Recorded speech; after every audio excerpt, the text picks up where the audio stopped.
فقیری میں بھی سب سے زیادہ خطرہ لوگوں کی واہ واہ سے ہوتا ہے. صحیح. یہ بڑی خوفناک چیز ہے. شاید اسی لیے حدیث ہے جو شخص آپ کے منہ پر آپ کی تعریف کر رہا ہے اس کا منہ خاک سے بھر دو. وہ اسی لیے ہے.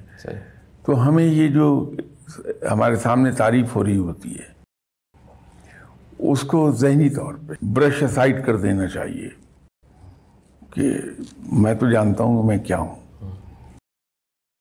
یہ سیدھے سادے بھولے لوگ ہیں جو مجھے قابل سمجھ رہے ہیں. تو ذہنی طور پہ اس تعریف سے اپنے آپ کو علیحدہ کر لیجئے. یہی ایک طریقہ ہے ایک فالس قسم کے پرائیڈ میں پڑ جانے سے. جو ہے سر